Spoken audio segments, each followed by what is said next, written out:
നിർമ്മിതി അവരെ കേരളത്തില് ഇപ്പോഴും പണിയുന്ന വീടുകളെ കുറിച്ച് പൊതുവായ ഒരു പഠനം നടത്തിയതിന് ശേഷം അവർ പറഞ്ഞു, ശരാശരി 35 വർഷമാണ് കേരളത്തിൽ നിന്ന് പണിയുന്ന ഒരു വീടിന്റെ ശരാശരി ആയുസ്. 35 വർഷം കഴിയുമ്പോൾ വീടിന് എന്തെങ്കിലും തകരാറുണ്ടായിട്ടല്ല ആ വീട് പൊളിക്കുന്നത്, മറിച്ച് അപ്പോഴേക്കും അതിന്റെ ഫാഷൻ പോയി. കുട്ടികൾ വന്നു, കുട്ടികൾ അവരുടെ താല്പര്യത്തിനനുസരിച്ച് പഴയ വീട് പൊളിച്ച് പുതിയ വീട് പണിയുക. പ്രിയപ്പെട്ടവരെ, നാം ഈ ഒരു വീട് പണിയുമ്പോൾ നമ്മുടെ വിചാരം ഇത് എന്നു നിലനിൽക്കും, നമ്മുടെ ഒരു ജീവിതകാലം മുഴുവനെങ്കിലും. പക്ഷേ ഈ ലോകത്ത് നമ്മൾ കാണുന്ന പല കാര്യങ്ങളും അത് നമ്മൾ വിചാരിക്കുന്നതിനേക്കാളേറെ അല്പായുസാണ് എന്ന കാര്യമാണ് നാം ഈ സന്ധ്യയിലെ പങ്കിടാനായിട്ട് ആഗ്രഹിക്കുന്നത്. യേശുവിനും ഒരു വീടുണ്ടായിരുന്നു, യേശുവും വീടും തമ്മിലുള്ള ബന്ധം. ഈ കാര്യത്തെക്കുറിച്ച് വളരെ ചെറിയ തോതിൽ ചില കാര്യങ്ങൾ നിങ്ങളുമായിട്ട് പങ്കിടാൻ ഞാൻ ആഗ്രഹിക്കും. നാം ഒരു വീട് എന്ന് പറയുമ്പോൾ ആ വീട് എന്നും നിൽക്കുമോ? ഞാനൊരു സ്പാനിഷ് കവിത ഒരിക്കൽ വായിച്ചത് ഞാനിങ്ങനെ ഓർക്കുന്നുണ്ട്. അതൊരു കവിത, ഒരാളെ കുറിച്ചുള്ള കവിത. ജോർജ് എന്നൊരു മനുഷ്യനെ കാണുക. ആദ്യത്തെ വരി അങ്ങനെ, ജോർജ് എന്നൊരു മനുഷ്യനെ കാണുക. അദ്ദേഹം പണിതതാണ് ഈ രണ്ട് വീടുകൾ. അദ്ദേഹം 80 വയസ്സ് വരെ ഈ ലോകത്ത് ജീവിച്ചു. 80 വയസ്സ്. അദ്ദേഹം 1000 ഗാലൻ വെള്ളം കുടിച്ചു തീർത്തു, 500 ടൺ ഗോതമ്പ് തിന്നു തീർത്തു, 500 ടൺ ഉരുളക്കിഴങ്ങും ഭക്ഷിച്ചു തീർത്തു. സ്പാനിഷ് കവിത ആയതുകൊണ്ട് നമ്മൾ അരിയല്ല അവർ ഭക്ഷിക്കുന്നത്, ഗോതമ്പും ഉരുളക്കിഴങ്ങും ഒക്കെയാണ്. വെള്ളം കുടിച്ചു തീർത്തു. അദ്ദേഹം 2 വിവാഹം കഴിച്ചു. 2 വിവാഹത്തിലായി 12 മക്കളുണ്ട്. കാലം കടന്നുപോയി, വർഷങ്ങൾ കടന്നുപോയി, അദ്ദേഹം മരിച്ചു. ഇന്ന് ആരാണ് അദ്ദേഹത്തെ ഓർക്കുന്നത്? അദ്ദേഹം പണിത് തീർത്ത 2 വീടിന് മുകളിലൂടെ ഒരു നാഷണൽ ഹൈവേ, ഒരു ദേശീയപാത കടന്നു പോവുകയാണ്. ഈ ദേശീയപാതയിലൂടെ അദ്ദേഹത്തെ അറിഞ്ഞുകൂടാത്ത ഒരു പുതിയ തലമുറയിലെ കുഞ്ഞുങ്ങൾ, നഴ്സറി കുഞ്ഞുങ്ങൾ, ഒരു വിനോദയാത്രയ്ക്ക് ബസ്സിൽ പോവുകയാണ്. ബസ്സിൽ പോകുമ്പോൾ അവർ പാടുന്നു, happy days are here again. കവിത തീരെ. പ്രിയപ്പെട്ടവരെ, നമ്മൾ ജീവിച്ചിരിക്കുന്ന ഈ ലോകമുണ്ടല്ലോ, അത് വളരെ ക്രൂരമായ വിധത്തിൽ നമ്മളെ ചതിച്ചു കളയും. നാം കെട്ടിപ്പടുക്കുന്ന, നാം ഉണ്ടെന്ന് വിചാരിക്കുന്ന പലതിന്റെയും മേളിലൂടെ ഒരു പുതിയ റെയിൽവേ പാത വരുന്നു, ഒരു ദേശീയപാത കടന്നു പോകുന്നു. നമ്മൾ അറിയാത്ത ഒരു തലമുറ, നമ്മളെന്നൊരു വ്യക്തി ഈ ലോകത്ത് ജീവിച്ചിരുന്നതായിട്ട് അറിയാതെ അവരവരുടെ സന്തോഷങ്ങളുമായിട്ട് അവർ കടന്നു പോകും. നാം ഇതിനെക്കുറിച്ച് ചിന്തിച്ചിട്ടുണ്ടോ? ജീവിതത്തിന്റെ ഒരു വ്യർത്ഥത, ജീവിതത്തിന്റെ ഒരു നൈമിഷികത ഈ കാര്യങ്ങളിലേക്ക് വിരൽ ചൂണ്ടുന്ന ഒരു കവിതയാണ്. നമ്മൾ പലപ്പോഴും ജീവിച്ചിരിക്കുമ്പോൾ ഈ കാര്യങ്ങളെ നമ്മൾ അത്രത്തോളം ഗൗരവമായിട്ട് കാണുകയും കേരളക്കരയിലെ വിവിധ ഭവനങ്ങളിൽ ജീവിക്കുകയും പല വീടുകളിൽ അതിഥിയായിട്ട് പാർക്കുകയും ചെയ്ത ഒരു സുവിശേഷൻ ഒരിക്കൽ പറഞ്ഞ ഒരു കാര്യം ഞാൻ ഓർക്കുന്നുണ്ട്. അദ്ദേഹം ചില വീടുകളിൽ ചെല്ലുമ്പോൾ ആദ്യമൊക്കെ എന്താ, ആ വീട്ടിലെ അപ്പച്ചന്റെ, മരിച്ചുപോയ അവരുടെ അപ്പച്ചന്റെ ഫോട്ടോ അത് ഫ്രെയിം ചെയ്ത് അവിടെ ഫ്രണ്ടില് മേശപ്പുറത്ത് വെച്ചിട്ടുണ്ട്, അല്ലെങ്കിൽ ബുക്ക് ഷെൽഫിന് മുകളിൽ വെച്ചിട്ടുണ്ട്. ചില വർഷങ്ങൾക്ക് ശേഷം അദ്ദേഹം വീണ്ടും അവിടെ ചെല്ലുമ്പോൾ അപ്പച്ചന്റെ ഫോട്ടോ അവിടെ ഉണ്ട്, ബുക്ക് ഷെൽഫിന് മേളില് ആ ഫ്രെയിം ചെയ്ത ഫോട്ടോ അവിടെ തന്നെ ഉണ്ട്. പക്ഷേ ആ ഫോട്ടോയ്ക്കുള്ളില് ഈ അപ്പച്ചന്റെ മക്കളുടെ കൊച്ചുമക്കളുടെ പടങ്ങളൊക്കെ വന്നപ്പോൾ കുഞ്ഞു നീന്തി കളിക്കുന്നതിന്റെയും പിച്ച വയ്ക്കുന്നതിന്റെയും ഒക്കെ പടങ്ങൾ എന്ത് ചെയ്തു? എടുത്ത പടങ്ങള് വെക്കാനായിട്ട് ഭംഗിയായിട്ടൊരു സ്ഥലം നോക്കിയപ്പോൾ എന്നാ പിന്നെ അപ്പച്ചന്റെ ഫോട്ടോയുടെ മേളിൽ അങ്ങ് വെച്ചേക്കാം എന്ന് വിചാരിച്ച് ആ ഫ്രെയിമിന്റെ ഒരു ഭാഗം അഴിച്ച്, ഇപ്പൊ കണ്ണാടിയുണ്ട്, ഈ കാര്യങ്ങളെല്ലാം ഉണ്ട്, പക്ഷെ കൊച്ചുമകന്റെ ഫോട്ടോ ആയി തീർന്നു. ഇതിനടിയിൽ എവിടെയോ അപ്പച്ചനുണ്ട്. നാം ഈ അപ്പച്ചൻ ജീവിച്ചിരുന്നപ്പോൾ അദ്ദേഹം ഇങ്ങനെ ഒരു ദുര്യോഗം ഒരിക്കലും ചിന്തിച്ചിട്ടുണ്ടാവുകയില്ല. തന്റെ ജീവിതം, താൻ ജീവിച്ചിരുന്ന കാലത്ത് ഇതെല്ലാം വെട്ടിപ്പിടിക്കുന്നു മക്കൾക്ക് വേണ്ടി. തന്നെ ഈ മക്കൾ എല്ലാ കാലത്തും ഓർക്കുമെന്നും അവരുടെ ജീവിതത്തിൽ താൻ എപ്പോഴും ഒരു വീരനായകനായിട്ട് സജീവമായിട്ട് നിൽക്കുമെന്നും ഒക്കെ ഈ അപ്പച്ചൻ വിചാരിച്ചിരുന്നു. പക്ഷേ വളരെ ക്രൂരതയോടെ ചില വർഷങ്ങൾ കഴിഞ്ഞപ്പോൾ അപ്പച്ചനെ ആരും ഓർക്കുന്നു? നമ്മുടെ വീടുകളെല്ലാം ഈ നിലയിലാണ്. ഇതിന്റെ അകത്തൊരു നൈമിഷികതയുണ്ട്. ഇന്നല്ലെങ്കിൽ നാളെ ഈ കാര്യങ്ങൾ വിട്ടുപോകേണ്ടതാണ്. ജീവിച്ചിരിക്കുമ്പോൾ നമ്മൾ ഇത് ഓർക്കുകയില്ല. എന്നാൽ ജീവിതത്തിന്റെ ചില രംഗങ്ങളിൽ ഇതുപോലെയൊക്കെയുള്ള ചില സാക്ഷ്യങ്ങൾ കേൾക്കുമ്പോൾ നമ്മുടെ ഹൃദയവാതിലിൽ നമ്മളൊരു മുട്ട് കേൾക്കും. ഇത് തന്നെയാണോ നമ്മൾ ഈ കെട്ടിപ്പടുക്കുന്നത് എന്നൊന്നും നിലനിൽക്കുമോ? ഞാനൊരു സുവിശേഷകന്റെ കഥ കേട്ടത് ഇന്ന് പകലെ ഒരു മീറ്റിംഗിൽ പങ്കുവച്ചു. ഒരു സുവിശേഷകന് തന്റെ തോളില് കുറെ സുവിശേഷ പ്രതികൾ നിറച്ച ഒരു പഴയ സഞ്ചിയും തൂക്കി നടന്നു പോകുമ്പോൾ അദ്ദേഹത്തിന്റെ മുമ്പിൽ ഒരു കൊച്ചു പയ്യൻ, 7ാം ക്ലാസ്സിൽ പഠിക്കുന്ന ഒരു കുഞ്ഞ്, അവൻ നല്ല മിടുക്കനായിട്ട് സന്തോഷമായിട്ട് നടന്നു പോകും. അപ്പൊ അപ്പച്ചനും ഈ സുവിശേഷകനും ഈ കുഞ്ഞിനും ഒന്നിച്ച് ബസ് കിട്ടുന്നിടം വരെ 1 കിലോമീറ്റർ ഒന്നിച്ച് നടക്കണം. അപ്പോ സുവിശേഷം വിചാരിച്ചു ഈ കുഞ്ഞിനോട് എന്തെങ്കിലും മിണ്ടിയും പറഞ്ഞു പോകാം. അവനോട് ചോദിച്ചു, മോനെ നീ ഏത് ക്ലാസ്സിലാണ് പഠിക്കുന്നത്? അവൻ പറഞ്ഞു, ഞാൻ 7ാം ക്ലാസ്സിലാണ് പഠിക്കുന്നത്. 7ാം ക്ലാസ്സിൽ പഠിക്കുന്നു അല്ലേ? കൊള്ളാം. 7ാം ക്ലാസ്സിൽ പഠിച്ചു കഴിഞ്ഞിട്ട് നീ എന്തോ ചെയ്യും? അവൻ പറഞ്ഞു, ഞാൻ 8ാം ക്ലാസ്സിൽ പഠിച്ചു കയറും. 7ാം ക്ലാസ്സിൽ ജയിക്കുമെന്നുള്ളതിൽ അവന് 100% ഉറപ്പുണ്ട്. അപ്പോ ഈ സുവിശേഷൻ ചോദിച്ചു, 8ാം ക്ലാസ് കഴിഞ്ഞാലോ? അതെന്നാ ചോദ്യമാണ്. 8 കഴിഞ്ഞ് 9 ചേരും. 9 കഴിഞ്ഞ് അത് കഴിഞ്ഞെന്ന് സംഭവിക്കും? 10 ചേരും. 10 കഴിഞ്ഞാലോ സ്കൂൾ ഫൈനൽ പാസ്സാകും. അത് കഴിഞ്ഞ് നിനക്ക് എന്ത് സംഭവിക്കും? സുവിശേഷൻ വിടാൻ അദ്ദേഹം ആ നിലയിൽ തയ്യാറായില്ല. അവൻ പറഞ്ഞു, ഞാൻ പഠിച്ച് നല്ല മിടുക്കനാവും. സുവിശേഷൻ ചോദിച്ചു, അത് കഴിഞ്ഞ് എന്താ സംഭവിക്കുന്നത്? അത് കഴിഞ്ഞപ്പം അവന് പറഞ്ഞു, ഞാനൊരു ജോലി നേടും. ശരി, അത് കഴിഞ്ഞ് എന്ത് സംഭവിക്കും? അപ്പൊ അവനൊരു നാണം പുരണ്ട പുഞ്ചിരിയോടെ പറഞ്ഞു, ഞാനൊരു കല്യാണം കഴിക്കും. കല്യാണം കഴിക്കും. സുവിശേഷൻ ചോദിച്ചു, അത് കഴിഞ്ഞ് എന്താ സംഭവിക്കും? അത് കഴിഞ്ഞ് ഞാൻ കല്യാണം കഴിച്ചു കഴിഞ്ഞ് ഞങ്ങൾക്ക് കുഞ്ഞുങ്ങളുണ്ടാവും. ശരി, അത് കഴിഞ്ഞ് നീ എന്ത് ചെയ്യും? ഞാൻ കുഞ്ഞുങ്ങളെ വളർത്തും. പിന്നെ അവർക്ക് കുറച്ചുകൂടെ മുന്നോട്ട് പോകണമുണ്ട്. അതുകൊണ്ട് സുവിശേഷം പിന്നെ ചോദ്യങ്ങൾ തുടർന്നു. അങ്ങനെ അത് കഴിഞ്ഞിട്ട് നീ പിന്നെ എന്താ ചെയ്യുന്നത്? അവൻ പറഞ്ഞു, ഞാനൊരു വലിയ വീടുണ്ടാക്കും. വീടുണ്ടാക്കി. അത് ശരി, വീടുണ്ടാക്കി കഴിഞ്ഞിട്ട് പിന്നെ നീ എന്തോ ചെയ്യും? അവൻ പറഞ്ഞു, ഞാൻ അങ്ങനെ സുഖമായിട്ട് അങ്ങ് ജീവിക്കും. ഒരു കഥ അവസാനിക്കുന്ന പോലെ രാജാവും രാജ്ഞിയും കൂടെ സുഖമായിട്ട് അങ്ങ് ജീവിച്ചു എന്നാണല്ലോ എല്ലാ കഥകളും അവസാനിക്കുന്നത്. അവന്റെ ജീവിതം ഞങ്ങൾ അത് സുഖമായിട്ട് ജീവിക്കുമെന്ന് പറഞ്ഞു നിർത്തിയെങ്കിലും സുവിശേഷം വിട്ടില്ല. പിന്നെന്തോ സംഭവിക്കും എന്ന് അദ്ദേഹത്തിന്റെ തുടർ ചോദ്യം വന്നു.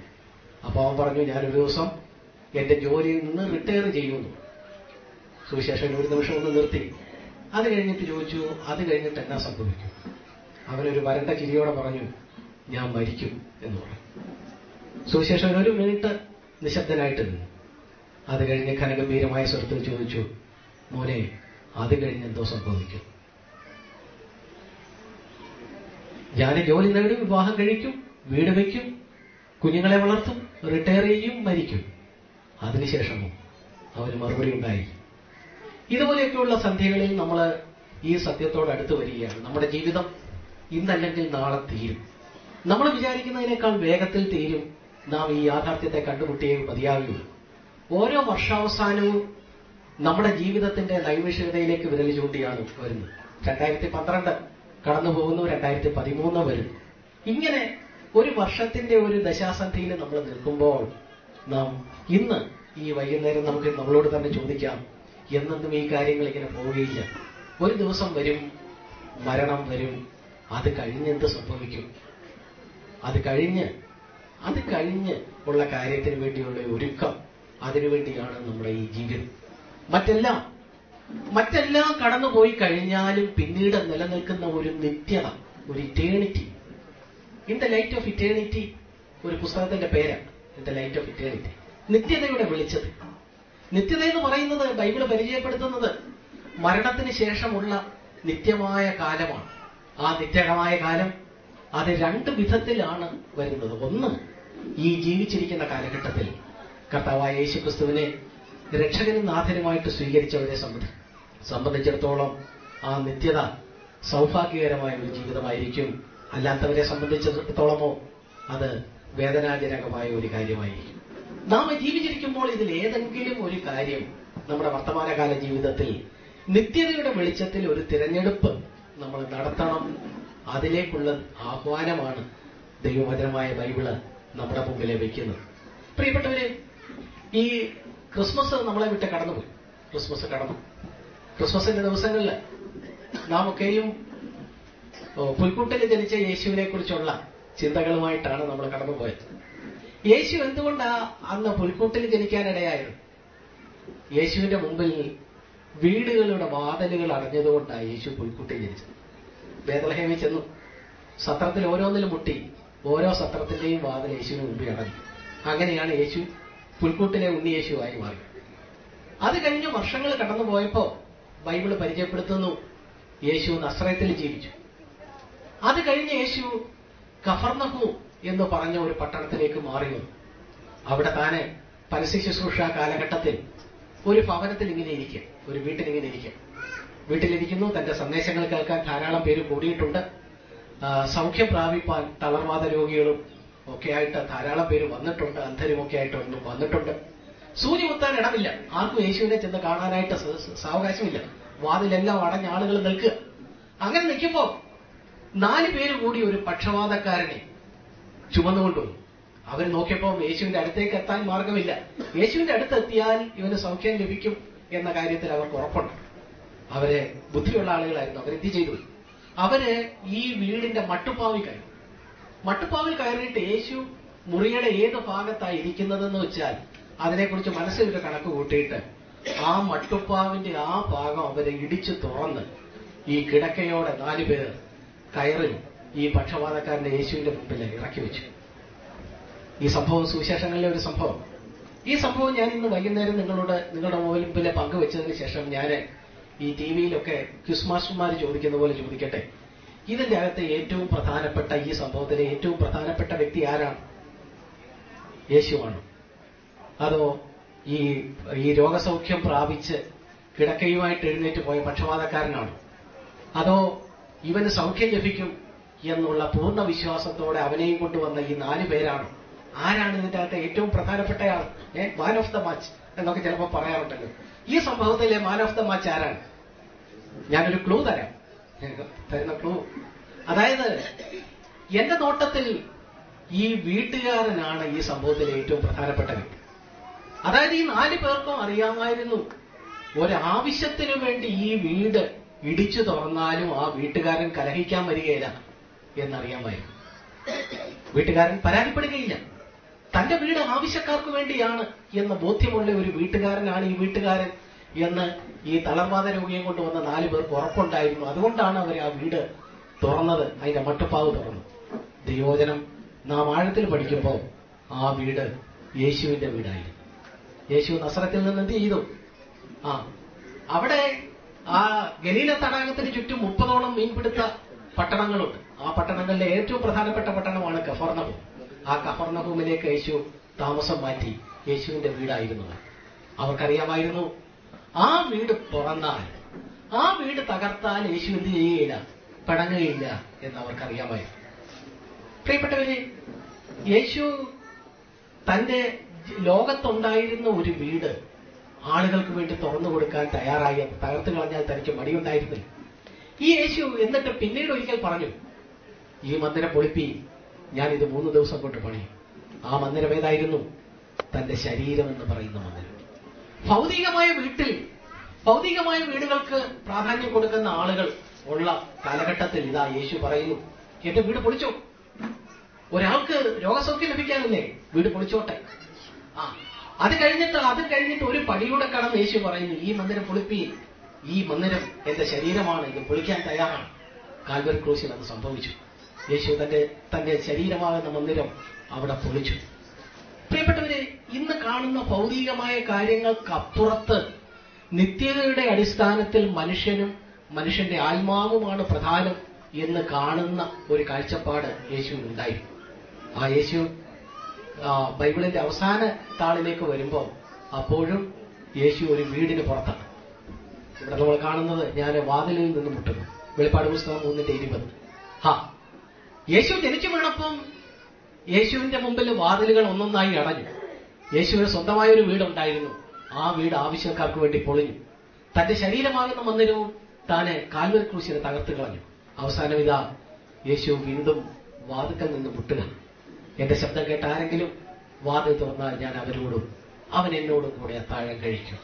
ഇതൊരു സ്നേഹത്തിന്റെ ഒരു മുട്ടലാണ്. യേശു ഇപ്പോഴും ഇതിന് പുറത്തു നിൽക്കുക. ലൈറ്റ് ഓഫ് ദ വേൾഡ് എന്ന് പറഞ്ഞ് ഒരു പ്രശസ്തമായ ഒരു പെയിന്റിംഗ് ഉണ്ട്, ലൈറ്റ് ഓഫ് ദ വേൾഡ്. ആ പെയിന്റിംഗ് ഒരുപക്ഷെ നിങ്ങളിൽ പലരും അതിന്റെ പകർപ്പുകൾ കണ്ടിട്ടുണ്ടാകും. യേശു ഒരു കയ്യിൽ ഒരു റാന്തൽ പിടിച്ചിരിക്കുന്നു, മറ്റേ കൈ കൊണ്ട് അടഞ്ഞു കിടക്കുന്ന ഒരു വാതിലിൽ മുട്ടുന്നു. ഇതാണ് ആ പെയിന്റിംഗ്. 1853-54 കാലഘട്ടത്തിൽ വില്യം ഹണ്ടന്ന് പറയുന്ന ഒരു ഇംഗ്ലീഷുകാരൻ രചിച്ച മനോഹരമായ ഒരു പെയിന്റിംഗാണ്. അത് ലണ്ടനിലെ സെന്റ് പോൾസ് കത്തീഡ്രലിൽ അത് ഇപ്പോഴും തൂക്കിയിട്ടുണ്ട്. അതിന്റെ പകർപ്പുകളാണ് നമ്മൾ ഒരുപക്ഷെ ക്രിസ്മസ് കാർഡുകളിലോ അല്ലെങ്കിൽ എവിടെയെങ്കിലും ഒക്കെ വെച്ച് കണ്ടിട്ടുള്ളത്. ഇടത് കൈയിൽ യേശു ഒരു റാന്തൽ ഉയർത്തിപ്പിടിച്ചിട്ടുണ്ട്. വലത് കൈ കൊണ്ട് ഒരു വാതിലിൽ മുട്ടുക. വാതിലിൽ മുട്ടുമ്പം ആ വാതിലിന് ഒരു പ്രത്യേകതയുണ്ട്. ആ വാതിലിന് പുറത്തു നിന്നൊരു പിടിയില്ല. നമ്മൾ ഏത് വാതിൽ തുറക്കണമെങ്കിലും പുറത്തെന്തുണ്ട്? ഒരു കൈപ്പിടിയുണ്ട്. അതുണ്ടെങ്കിലേ നമുക്കത് തുറക്കാനൊക്കെ ഉള്ളൂ. ഈ വാതിലിന്റെ പ്രത്യേകത, ഇതിന് പുറത്തൊരു പിടിയില്ല, ഒരു ഹാൻഡിലില്ല. ഈ വാതിലിന്റെ ഹാൻഡിൽ, അതിന്റെ കൈപ്പിടി അകത്താണ്. അകത്തു നിന്ന് ആരെങ്കിലും തുറന്നാലേ ഈ വാതിൽ തുറക്കാനായിട്ടൊക്കൂ. ഇല്ലെങ്കിൽ യേശു നിരന്തരം പിന്നെയും മുട്ടിക്കൊണ്ടിരിക്കും. യേശു ഇടിച്ചു കയറുന്നവനല്ല. നമ്മളിന്ന് ചില കടകളിൽ ചെല്ലുമ്പോൾ പുഷ് പുഷ് എന്ന് എഴുതി വെച്ചിരിക്കും. അടഞ്ഞു കിടക്കുന്ന കണ്ണാടി വാതിലിന് മുമ്പിൽ പുഷ്, ഇടിച്ചു കയറുക. ഇന്നത്തെ കാലഘട്ടത്തിന് യോജിച്ച ഒരു പ്രയോഗമായിട്ട് എനിക്ക് തോന്നാറുണ്ട്. പുഷ്, ഇടിച്ചു കയറുക. പക്ഷെ യേശു ഇടിച്ചു കയറുന്നവനല്ല. യേശു ക്ഷമയോടെ മുട്ടിക്കൊണ്ടിരിക്കുകയാണ്. ആരെങ്കിലും അകത്തു നിന്ന് വാതിൽ തുറന്നാൽ, ആരെങ്കിലും വാതിൽ തുറന്നാൽ, ഒരു കണ്ടീഷനാണ്, ആരെങ്കിലും വാതിൽ തുറന്നാൽ ഞാൻ അവനോടും അവൻ എന്നോടും. സ്വാതന്ത്ര്യമുണ്ട്, നമുക്ക് സ്വാതന്ത്ര്യമുണ്ട്. തുറക്കാം, തുറക്കാതിരിക്കാം. യേശു മുട്ടിക്കൊണ്ടിരിക്കുന്ന ഈ ചിത്രം ഒരിക്കലും ഒരു പിതാവും മകനും കൂടെ ആ സെന്റ് പോൾസ് കത്തീഡ്രലിലൂടെ കടന്നു ചെന്നപ്പോ ഈ പടം കണ്ടു. പിതാവ് മോനോട് പറഞ്ഞു, മോനെ ഈ പടം കണ്ടോ, ഈ പടം കണ്ടോ, ഇത് യേശുവിന്റെ പടം, ഇത് യേശു റാന്തല് ഉയർത്തിയിരിക്കുന്നു, വാതുക്കല് മുട്ടുന്നു, നീ ഇത് കണ്ടിട്ടുണ്ടോ? അപ്പൊ അവന് അത്ഭുത സ്തബ്ധനായിട്ട് 6 വയസ്സുകാരൻ ചോദിച്ചു, ഡാഡി ഇതിന് പിടി കാണുന്നില്ലല്ലോ. അപ്പൊ പിതാവ് ഇതൊക്കെ അവന് വിശദീകരിച്ചു കൊടുത്തു. മോനെ, പിടി ഇതിന്റെ അകത്താണ്. അകത്തുനിന്ന് ആരെങ്കിലും തുറന്നാലേ അകത്തോട്ട് കയറാനൊക്കെ ഉള്ളൂ. യേശു മുട്ടിക്കൊണ്ടിരിക്കുക. അവർ രണ്ടുപേരും പടമൊക്കെ കണ്ടിട്ട് സന്ധ്യയ്ക്ക് തിരിച്ചുപോയി. ലണ്ടനിലെ സന്ധ്യകള് മഞ്ഞ് പെയ്യുന്ന സന്ധ്യകളാണ്. വൈകുന്നേരം അവർ രണ്ടുപേരൂടെ ഉറങ്ങാൻ കിടന്നപ്പം പതിവ് പോലെ അപ്പൻ ഡാഡി മോനൊരു കഥ പറഞ്ഞു കൊടുക്കേണ്ട സന്ദർഭമായി. പക്ഷെ കഥ പറയേണ്ട സന്ദർഭത്തില് ഈ മകൻ ഉറക്കം പിടിച്ചു തുടങ്ങിയെന്ന് മകൻ പറഞ്ഞു, ഡാഡി ഞാനൊരു കാര്യം ചോദിക്കട്ടെ. ഡാഡി പറഞ്ഞു, നീ ചോദിച്ചോ, ഇന്ന് കഥയില്ല, നീ ചോദിക്കാനുള്ള ചോദിച്ചു. അവൻ മെല്ലെ ചോദിച്ചു, അവര് യേശുവിനെ അകത്ത് കടത്തിയോ അതോ ഇപ്പോഴും യേശു മഞ്ഞത്ത് അവിടെ നിൽക്കുന്നേ ഉള്ളൂ? കുഞ്ഞു വിചാരിച്ചത് യേശു ഇപ്പോഴും അവിടെ മുട്ടിക്കൊണ്ട് നിൽക്കുക. പുറത്ത് മഞ്ഞ് പെയ്യുന്നുണ്ട്, മരം കൊച്ചുന്ന മഞ്ഞ്, തണുപ്പ്. അതിൽ യേശു പിന്നെയും വെളിയിൽ നിന്ന് മുട്ടിക്കൊണ്ടിരിക്കുക. കേരളക്കരയിലെ പ്രശസ്തമായ രാജൻ കേസിലെ രാജന്റെ അച്ഛൻ എഴുതിയ ആ പുസ്തകം നിങ്ങൾ വായിച്ചിട്ടുണ്ടല്ലോ. എന്റെ കുഞ്ഞിനെ എന്തിനാ മഴയത്ത് നിർത്തിയിരിക്കുന്നത് എന്ന ചോദ്യം. എന്റെ കുഞ്ഞിനെ നിങ്ങൾ ഇപ്പോഴും മഴയത്ത് നിർത്തിയിരിക്കുകയാണോ? മനസ്സിന്റെ ഒരു വിഭ്രാന്തിയിൽ അദ്ദേഹം ഒടുവിൽ നിരന്തരം ചോദിച്ചുകൊണ്ടിരുന്ന ഒരു ചോദ്യമാണ്. അദ്ദേഹത്തിന്റെ ചിന്തയിൽ രാജന് ഇപ്പോഴും പുറത്തെവിടോ മഴയത്ത് നിൽക്കുന്നു. എന്റെ കുഞ്ഞിനെ നിങ്ങൾ എന്തിനാ മഴയത്ത് നിർത്തിയിരിക്കുന്നു? ആ ചോദ്യത്തെ ഓർപ്പിക്കുന്ന ഒരു ചോദ്യമായിരുന്നു ഈ 8 വയസ്സുകാരൻ തന്റെ ഡാഡിയോട് ചോദിച്ച, ഡാഡി അവര് വാതിൽ തുറന്നു കാണുമോ? ഈ ചോദ്യത്തിന് മറുപടി ഡാഡിക്ക് പറയാൻ കഴിഞ്ഞിട്ടുണ്ടാകുമോ എനിക്ക് അറിഞ്ഞുകൂടാ. ഈ ചോദ്യത്തിന്റെ മറുപടി നമ്മൾ ഓരോരുത്തരുമാണ് പറയേണ്ടത്. ഇന്ന് വിവിധ തലങ്ങളിൽ ഈ സ്നേഹവാനായ യേശു നമ്മുടെ ഹൃദയത്തിന്റെ കവാടത്തിൽ മുട്ടുക. നമ്മൾ വാതിൽ തുറക്കുമോ? വാതില് അകത്തുനിന്നേ തുറക്കാനായിട്ട് കഴിയുള്ളൂ. കർത്താവ് പറയുന്നു, ഞാൻ വാതിൽ നിന്ന് മുട്ടുന്നു, നിങ്ങളിൽ ആരെങ്കിലും എന്റെ ശബ്ദം കേട്ട വാതിൽ തുറന്നാൽ. പ്രിയപ്പെട്ടവരെ, ഇതാണ് ക്രിസ്തീയതയുടെ ഒരു തുടക്കം. ഇതൊരു തുടക്കം മാത്രമാണ്, യേശുവിനെ ഹൃദയത്തിലെ രക്ഷകനായിട്ട് സ്വീകരിക്കുന്നത്. പക്ഷേ ഈ തുടക്കം ലഭിച്ചിട്ടുള്ള പലരും നമ്മുടെ മധ്യത്തിലുണ്ട്. എങ്കിലും ഞാൻ മുമ്പേ പറഞ്ഞതുപോലെ സ്വന്തം വീട് പൊളിക്കാനും മറ്റുള്ളവർക്ക് വേണ്ടി സ്വാർത്ഥതയില്ലാതെ ജീവിക്കാനും ഉള്ള വഴിയിൽ യേശുവിനെ പിൻപറ്റാൻ എത്ര പേർക്ക് കഴിഞ്ഞിട്ടുണ്ട്? ഇന്ന് യേശുവിനെ അംഗീകരിച്ചു എന്ന് പറയുന്ന പലരും അവരുടെ വീടെന്ന് പറയുന്നത് 6 അടി പൊക്കത്തിന് ചുറ്റും മതിലുണ്ട്. ഗേറ്റ് എപ്പോഴും അടഞ്ഞു കിടക്കും. അകത്തെപ്പോഴും ഒരു അൽസേഷന്റെ കുര കേൾക്കാം. ആർക്കും അവിടെ പ്രവേശനമില്ല. ഭാഗ്യത്തിന് അതിക്രമിച്ച് കിടക്കുന്നവർ ശിക്ഷാർഹരാണ് എന്നൊരു ബോർഡൊന്നും നമ്മുടെ മതിലിൽ തൂക്കി തുടങ്ങിയിട്ടില്ല. അത് ഇന്നല്ലെങ്കിൽ നാളെ വീണ്ടും പ്രത്യക്ഷപ്പെടും.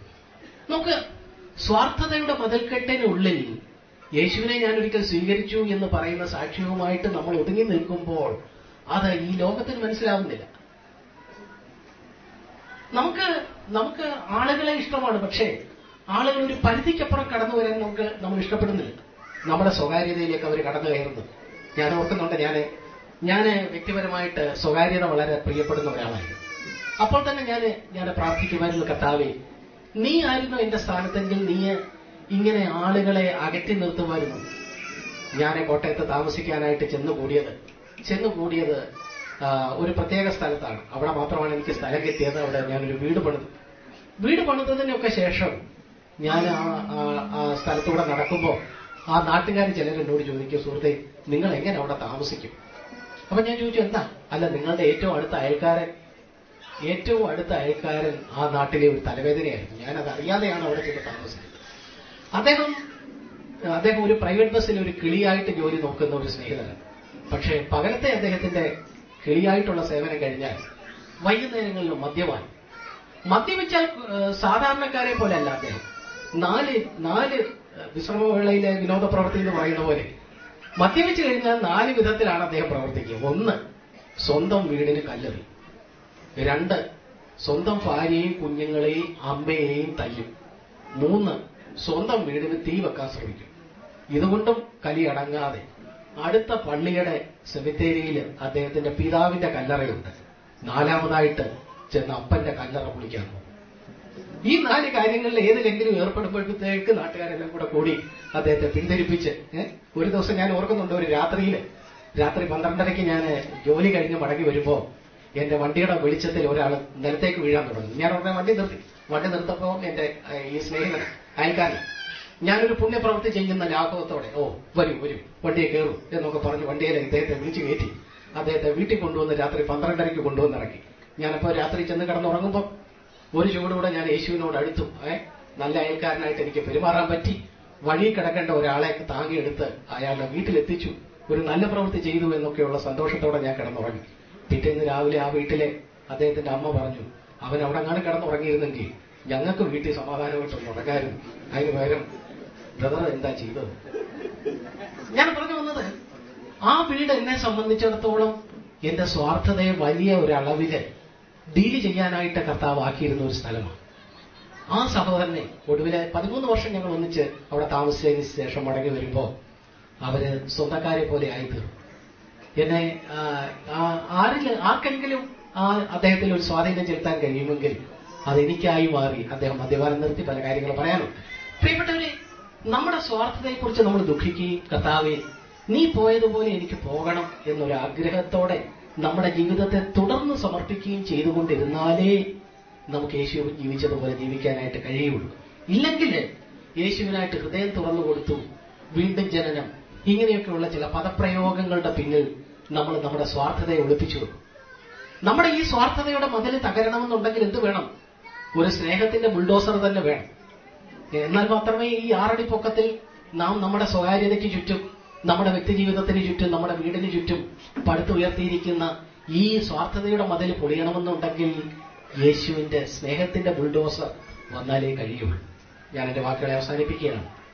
നമുക്കൊരു നിമിഷം ദൈവസന്നിധിയിൽ എഴുന്നേറ്റ് നിൽക്കാമോ? എല്ലാവരും പ്ലീസ്.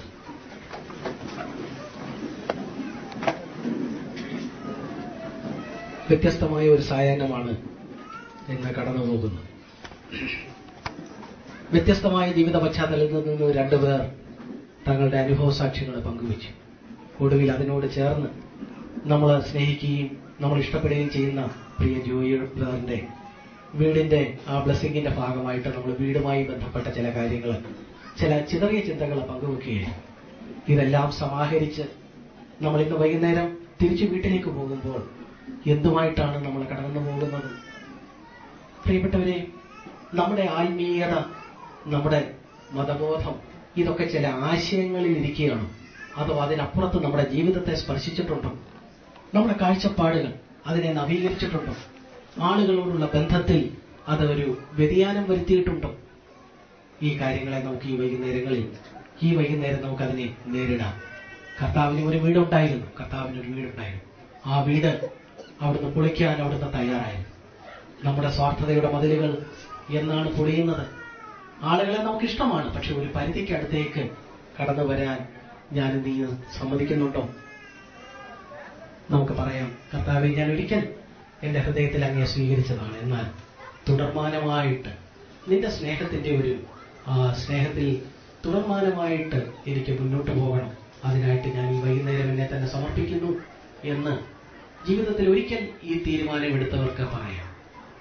എന്നാൽ ജീവിതത്തിൽ ഒരിക്കൽ പോലും കർത്താവിന്റെ മുട്ട് കേൾക്കാതെ ഞാൻ വാതിൽക്കൽ നിന്ന് മുട്ടുന്നു, ആരെങ്കിലും, ആ ദൈന്യതയുടെ ഒരു സ്വരമാണ്, ആരാണത്? ഞാൻ നീയുമാകുമോ? ഇന്ന് നമ്മൾ നമ്മുടെ ഹൃദയത്തിന്റെ വാതിൽ തുറന്നാൽ യേശു അകത്ത് വരും. പ്രിയപ്പെട്ടവരെ, ഒരു മതം അതിനൊരു തടസ്സമല്ല, നമ്മുടെ പാരമ്പര്യം അതിനൊരു തടസ്സമല്ല. നാം ആയിരിക്കുന്ന അവസ്ഥയിൽ ഏത് സാഹചര്യത്തിലാണെങ്കിലും നാം കർത്താവിന്റെ സ്നേഹത്തിന്റെ ആ മുട്ടല് കേട്ട് നാം നമ്മുടെ ഹൃദയത്തിന്റെ കവാടം ഒന്ന് തുറന്നു കൊടുക്കുക. അതൊരു തുടക്കമാണ്. റോമിലേക്കുള്ള യാത്രയും ഒരു ചുവടുവയ്പിലാണ് ആരംഭിച്ചത് എന്നൊരു പഴമൊഴിയുണ്ട്. ഇംഗ്ലീഷിലൊരു പഴമൊഴിയുണ്ട്. റോം എന്ന് പറയുന്നത് വളരെ അകലെയുള്ള ഒരു സ്ഥലമാണ്. ആ റോമിലേക്ക് നമുക്ക് യാത്ര പോകണം. പക്ഷേ യാത്ര പോകണം, അകലെയാണ് റോം എന്ന് വിചാരിച്ചിരുന്നാൽ കാര്യം നടക്കുകയില്ല. ആദ്യം ഒരു ചുവട് വയ്ക്കണം, അതിനെ തുടർന്ന് അടുത്ത ചുവട്. അങ്ങനെയാണ് റോമിലേക്കുള്ള ദീർഘയാത്രയും ആരംഭിക്കുന്നത്.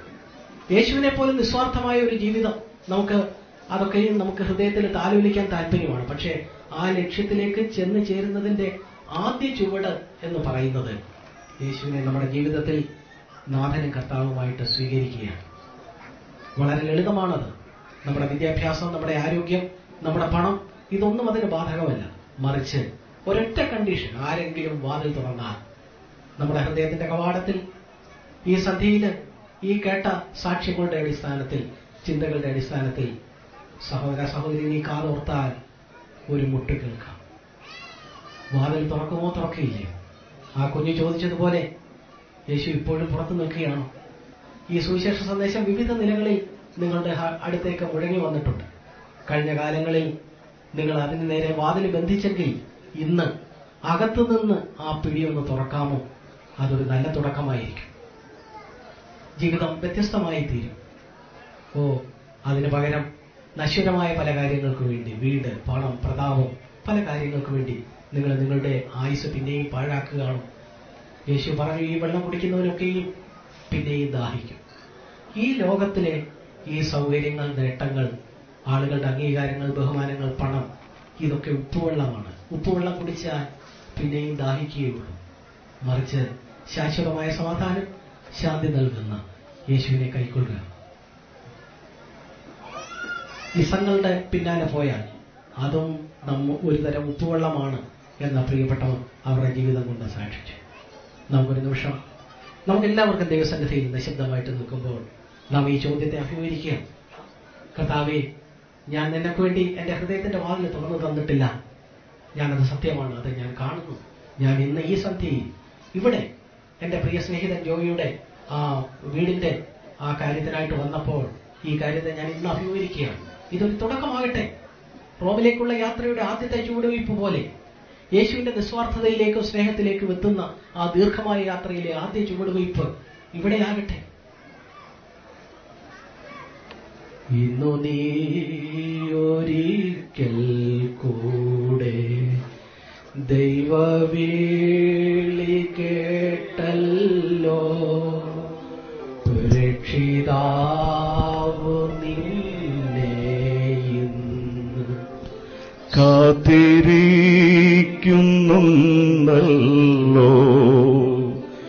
ഇന്നു തന്നെ യേശു നിന്നെ രക്ഷിപ്പാനായി കാക്കുന്നു.